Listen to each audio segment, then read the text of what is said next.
Assalamualaikum warahmatullahi wabarakatuh. Hai anak-anakku sekalian, berjumpa lagi dengan Ibu di pelajaran IPA. Nah, mudah-mudahan pada pembelajaran pertama kita ini kalian semua dalam keadaan sehat walafiat. Untuk pembelajaran kita pada saat ini, pada pertemuan pertama ini, kita akan membahas mengenai objek IPA dan pengamatannya. Nah, apa saja yang akan kita pelajari pada materi mengenai objek IPA dan pengamatannya, yaitu pertama, kalian akan mengetahui apa sih kompetensi dasar yang akan diajarkan pada materi ini. Yang kedua adalah tujuan pembelajarannya yang harus tercapai pada pembelajaran saat ini. Kemudian kita selanjutnya masuk ke materi mengenai penyelidikan IPA, dan terakhir tentunya kita akhiri dengan soal-soal tentang penyelidikan IPA. Dari Ibu bilang bahwa pada pembelajaran ini ada kompetensi dasar, yaitu kemampuan dasar yang harus kita capai pada saat pembelajaran ini. Kompetensi dasarnya adalah yaitu kompetensi dasar 31, yaitu menerapkan konsep pengukuran sebagai berbagai besaran yang ada pada diri sendiri, pada makhluk hidup dan benda-benda di sekitar, serta pentingnya penggunaan satuan standar baku dalam pengukuran. Kemudian kompetensi dasar yang kedua yaitu kompetensi dasar keterampilannya, yaitu menyajikan data hasil pengukuran dengan alat ukur yang sesuai pada diri sendiri, pada makhluk hidup lain dan benda-benda di sekitar dengan menggunakan satuan tak baku dan satuan baku. Sedangkan tujuan pembelajaran yang akan dicapai pada saat ini, Ibu mengharapkan bahwa kalian setelah selesai pelajaran ini, kalian yaitu pertama dapat menjelaskan 3 komponen keterampilan proses atau metode ilmiah dalam penyelidikan IPA. Apa saja? Yaitu 1. Pengamatan, 2. Inferensia, 3. Komunikasi. Dan itu merupakan dasar kegiatan-kegiatan yang telah kita lakukan. Yang kedua, Ibu mengharapkan bahwa kalian dapat menjelaskan kegunaan mempelajari IPA. Jadi kalau kita sudah mempelajari IPA, apa sih gunanya mempelajari IPA itu? Apakah ada kegunanya bagi diri kita, bagi lingkungan, ataupun makhluk hidup lain? Yang ketiga, yaitu kalian bisa menyebutkan objek yang dipelajari dalam IPA. Nah, itu tujuan pembelajaran yang akan kita capai setelah pembelajaran mengenai objek IPA dan pengamatannya. Nah, sekarang kita akan masuk ke materi. Dari judulnya bahwa objek IPA dan pengamatannya, di sini kita akan membahas mengenai penyelidikan IPA. Kalian sudah paham kan apa itu IPA? Tentu, karena IPA itu sudah kalian pelajari di SD, dari mulai kelas 1 SD sampai kelas 6. Nah, kalian mungkin mengenalnya IPA itu adalah ilmu pengetahuan alam. Tapi sebetulnya apa sih IPA itu? IPA adalah ilmu yang mempelajari segala sesuatu yang ada di sekitar kita, baik itu makhluk hidup ataupun benda mati. Nah, dalam IPA ini ada konsep-konsep yang dihasilkan dari kegiatan penyelidikan IPA. Nah, penyelidikan IPA itu sendiri apa sih? Nah, penyelidikan IPA itu menyangkut 3 hal. Ada pengamatan, kemudian yang kedua adalah membuat inferensia, ketiga adalah mengkomunikasikannya. Nah, sebagai contoh, ketika kalian misalnya mempunyai ini buku ini termasuk ke dalam objek IPA. Kenapa disebut objek IPA? Karena kita dari objek IPA ini, dari buku ini, kita bisa melakukan pengamatan sehingga nanti dihasilkan suatu konsep, dan itu kalau konsep berarti itu masuk ke IPA. Karena tadi IPA adalah ilmu pengetahuan yang mempelajari segala sesuatu yang ada di sekitar kita, baik itu benda hidup ataupun benda mati. Nah, kalau kalian misalnya Ibu suruh ya menjelaskan tentang buku ini, kira-kira bagaimana kalau kalian suruh menjelaskan tentang buku yang Ibu pegang ini? Nah, pertama pasti kalian akan melihat warna. Oh, warna buku ini adalah hijau. Bentuknya itu adalah persegi panjang. Nah, kegiatan kalian tadi sehingga dihasilkan misalnya kata kalian adalah buku itu berwarna hijau, kemudian bentuknya persegi panjang, itu adalah salah satu dari kegiatan penyelidikan IPA yang kita sebut dengan pengamatan atau istilahnya disebut dengan observasi. Nah, lalu sebetulnya pengamatan itu apa? Nah, dalam melakukan observasi atau pengamatan, kalian itu bisa menggunakan dua cara, yaitu pertama menggunakan panca indera, yang kedua adalah menggunakan alat. Nah, kalian tahu bahwa panca indera itu ada 5, yaitu ada indera penglihatan, indera pendengaran, kemudian indera penciuman, kemudian indera peraba, dan indera pengecap. Sedangkan dengan menggunakan alat, yaitu misalnya menggunakan alat ukur, yaitu misalnya pakai penggaris. Nah, sebagai contoh ya, data pengamatan mengenai buku ini. Nah, kita bisa melakukan observasi atau pengamatan mengenai buku ini. Bisa kita gunakan baik itu menggunakan indera tadi ataupun menggunakan alat. Menggunakan indera, misalnya ini warna. Warna buku ini adalah hijau. Itu adalah pengamatan menggunakan indera, yaitu indera penglihatan dihasilkan data berupa warna. Atau misalnya kita raba. Kita raba, ternyata buku ini teksturnya adalah halus. Kemudian kedua adalah tadi menggunakan alat. Salah satunya misalnya alat ukur. Misalnya kita ukur pakai penggaris, potong rata. Nah, yang kedua adalah pengamatan tadi pakai alat ukur, misalnya pakai alat ukur penggaris. Nah, kita misalnya mengukur ini. Nah, ini mengukur panjang buku. Sehingga kita misalnya di sini peroleh bahwa panjang buku 26 cm. Itu contoh pengamatan menggunakan alat. Nah, dari kegiatan pengamatan tadi itu akan diperoleh yang namanya data. Nah, datanya ada berapa macam? Karena kita menggunakan dua cara, ada tadi pakai indera, kemudian pakai alat, maka data yang diperoleh juga ada dua. Apa saja datanya? Yaitu satu ada data kualitatif, yang kedua adalah data kuantitatif. Ya. Jadi ulangi bahwa dalam proses pengamatan selanjutnya akan diperoleh yang namanya data. Datanya terbagi dua, ada data kualitatif dan data kuantitatif. Apa sih bedanya kedua data ini? Kalau data kualitatif itu data yang dihasilkan dari proses pengamatan menggunakan indera. Misalnya tadi apa? Warna buku hijau, tekstur buku halus. Sedangkan data kuantitatif itu adalah data yang diperoleh dari pengamatan menggunakan alat. Misalnya tadi kita melakukan pengamatan mengukur panjang buku. Panjang buku tadi 26 cm. Nah, jadi panjang buku 26 cm itu data kuantitatif karena dihasilkan dari alat ukur.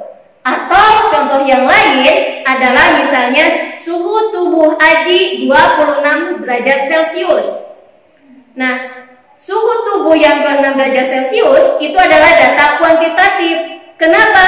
Karena dalam memperoleh suhu tadi menggunakan alat ukur yang namanya termometer. Nah, itu mengenai pengamatan. Nah, sekarang Ibu minta ke kalian silakan berlatih melakukan pengamatan tentang benda-benda yang ada di sekitar kalian sebanyak kurang lebih 5 macam benda. Sebagai contoh misalnya kayak tadi ibu buku. Ya, amati buku, kemudian pakai pengamatannya pakai indera ataupun pakai alat ukur, masukkan data-data tersebut ke dalam data kualitatif ataupun ke data kuantitatif. Penyelidikan IPA yang kedua yaitu membuat inferensia.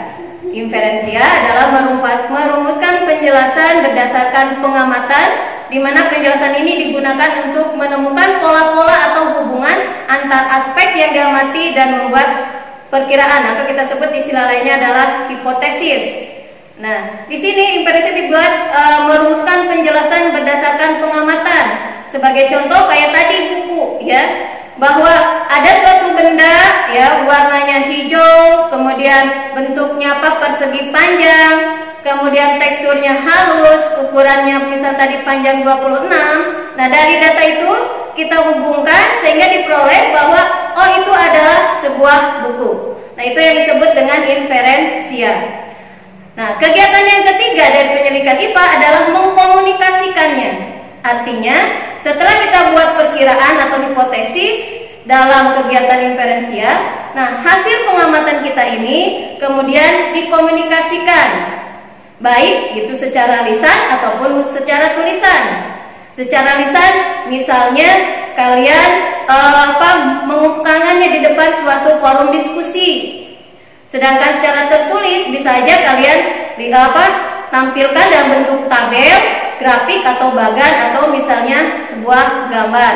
Sebagai contoh adalah misalnya ada gambar organ pencernaan, ada tabel pertumbuhan penduduk, ada grafik kecepatan benda dan sebagainya.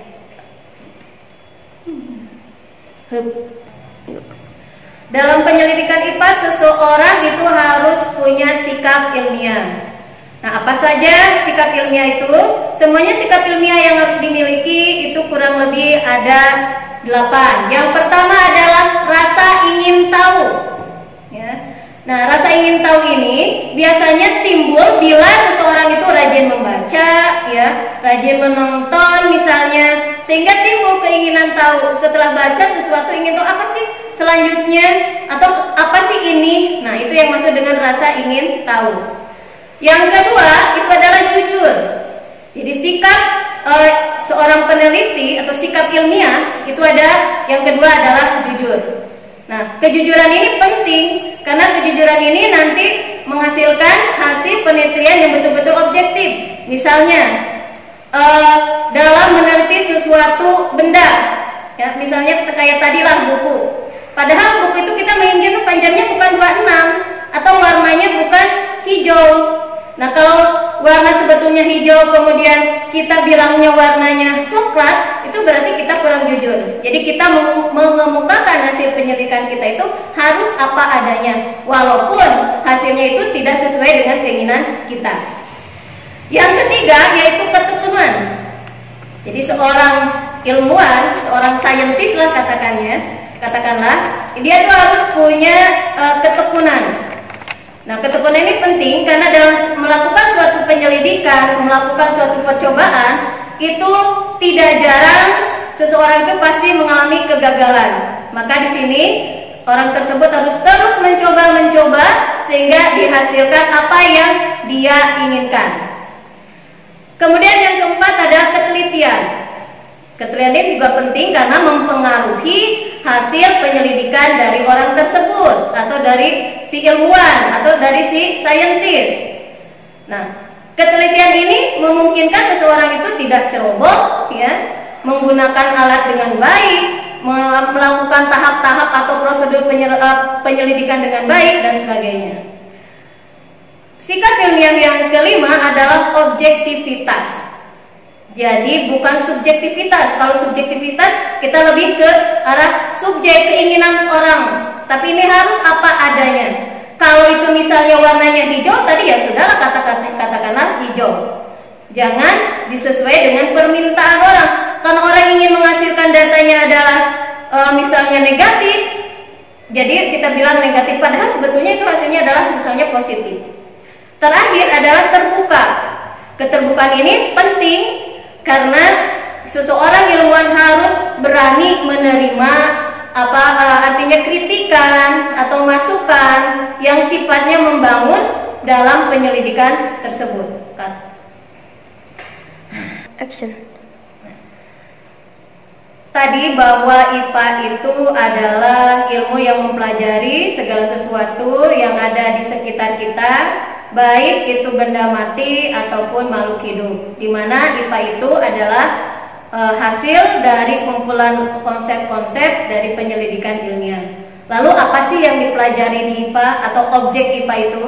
Kalau kita lihat dari pengertiannya bahwa IPA itu tadi ilmu yang pelajari tentang makhluk hidup dan benda mati, maka objek IPA berarti bisa kita definisikan adalah seluruh benda yang ada di alam dengan segala interaksinya untuk dipelajari pola-pola keteraturannya.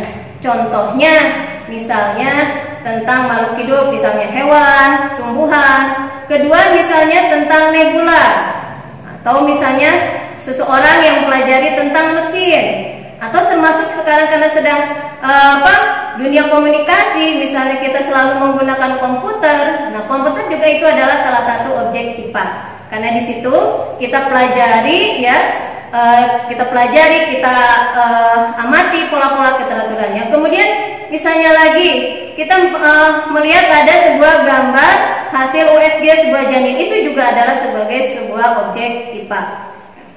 Nah, lalu apa sih manfaat kita mempelajari IPA tersebut? Nah, manfaat yang kita peroleh dalam mempelajari IPA yaitu pertama adalah meningkatkan kualitas hidup. Yang kedua adalah memahami berbagai hal di sekitar kita. Kemudian ketiga adalah menyelesaikan masalah. Dan yang keempat, kita bisa berpikir logis dan sistematis. Selanjutnya, bahwa IPA itu adalah sebuah ilmu yang besar. Sehingga karena ilmu IPA ini adalah ilmu yang besar, menyeluruh, ternyata IPA ini punya cabang-cabang lain. Nah, apa saja cabang ilmu IPA itu? Yang pertama ada biologi, kedua ada fisika, kemudian ketiga adalah kimia. Biologi berarti itu mempelajari tentang makhluk hidup, misalnya ya. Fisika misalnya mempelajari tentang antariksa, ya. Kemudian kimia misalnya mempelajari tentang unsur-unsur kimia. Dan yang keempat, cabang ilmu IPA yang tidak kalah penting itu dan dipelajari adalah astronomi dan geologi. Nah, itu mungkin materi mengenai objek IPA dan pengamatannya. Nah, bila kalian misalnya belum paham, nah untuk mengetahui kepahaman kalian tentang objek IPA ini, nah kalian bisa mengerjakan beberapa tugas yang harus kalian lakukan. Nah, nanti kalian tinggal kerjakan di rumah dengan baik, kemudian kalian kumpulkan lewat media sosial yang sudah disiapkan. Itu dari Ibu untuk pertemuan pertama ini. Ibu ucapkan selamat belajar, semoga kalian sehat selalu, dan Ibu ucapkan terima kasih. Assalamualaikum warahmatullahi wabarakatuh.